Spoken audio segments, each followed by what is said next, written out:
मगर बता सकते हैं, बताइए। जी सर, करीब 2000 इस स्थानों पर भारत माता की लग रहा है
(31,887 passengers per day. There are 4 platforms.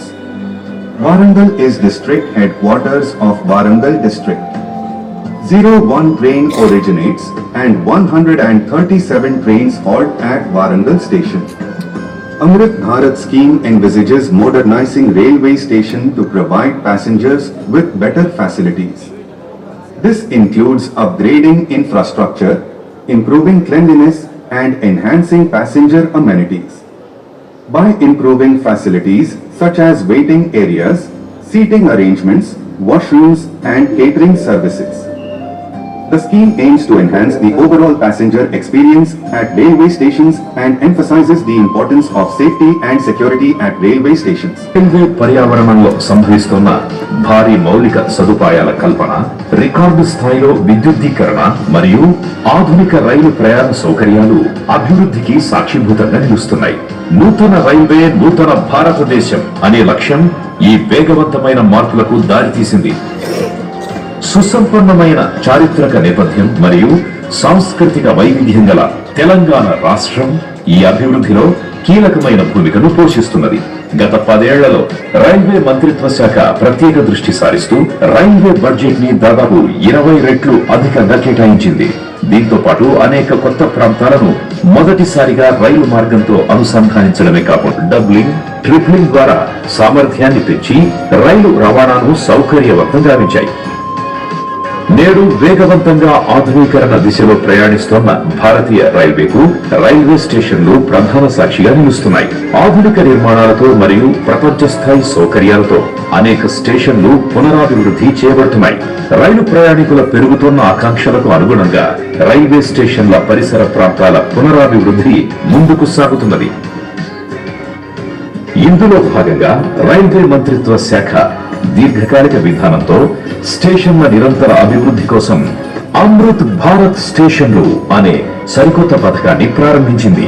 ఈ ఆధునిక స్టేషన్లలో అత్యాధునిక ప్రయాణ సౌకర్యాలు, పరిశుభ్రతతో కూడిన విశాలమైన వెయిటింగ్ హాళ్లు మరియు ప్రయాణికులకు సౌకర్యవంతమైన సదుపాయాలు ఉంటాయి. అమృత్ స్టేషన్ల అభివృద్ధిలో భాగంగా తెలంగాణలోని మొత్తం 40 స్టేషన్లను 2635 కోట్ల రూపాయల కంటే అధిక ఖర్చుతో అభివృద్ధి చేయడం జరుగుతుంది. ఈ కార్యక్రమంలో భాగంగా అభివృద్ధి చేపట్టిన తెలంగాణ రాష్ట్రంలోని స్టేషన్లలో వరంగల్ ఒకటి. ఈ స్టేషన్ యొక్క ప్రాముఖ్యత మరియు నానాటికి పెరుగుతున్న ప్రయాణికుల రద్దీని దృష్టి ఈరోజు అమృత్ భారత్ స్టేషన్ మరి ఆధునీకరించడం వరంగల్ చాలా సుందరంగా కూడా ఈరోజు రైల్వే స్టేషన్ చాలా గొప్పగా డెకరేషన్ చేయడమే కానీ లోపల సౌకర్యాలు కానీ చాలా బాగున్నాయి. ఏదేమైనా మరి ఈరోజు దేశవ్యాప్తంగా ఎన్నో ప్రాంతాలలో ఆర్ఓబీలు, ఆర్యూబీలు ఆధునీకరణ మరి గౌరవ పిఎం గారు చేతుల మీదుగా ప్రారంభించడం, ఈరోజు ఈ కార్యక్రమానికి మేము కూడా హాజరు కావడం చాలా సంతోషం. ఎందుకంటే ఈరోజు నా ఏరియాలో దాదాపు ఆర్ఓబీలు, ఆర్యూబీలు 3 ప్రారంభించడం జరిగింది. నేను ఈరోజు వరంగల్లో మరి పాల్గొనడం జరిగింది. ఏదేమైనా కేంద్ర ప్రభుత్వం నుండి దాదాపు $3,200 కోట్లతోటి మరి కేంద్రం నుంచి కూడా చాలా తీసుకురావడం జరిగింది. అమృతుల్లే కానీ, రూర్బన్లనే కానీ, లేకుంటే హృదయలనే కానీ, స్మార్ట్ సిటీ కానీ, ఇవన్నీ కూడా కేంద్రము ఇవ్వడం, దానికి నేను ఎంపీగా ఉన్న టైంలో ఇవన్నీ కూడా రావడం, ఇది నాకు నేను అదృష్టంగా భావిస్తున్నా. ఈరోజు బండి సంజయ్ కూడా రేవంత్ రెడ్డి లాంటి వాళ్ళు కూడా తీసుకుపోయినంత నిధులు వరంగల్కు తీసుకురావడంలో మనం ముందున్నాం. ఏదేమైనా కేంద్ర ప్రభుత్వానికి కృతజ్ఞతలు తెలియజేస్తున్నాం.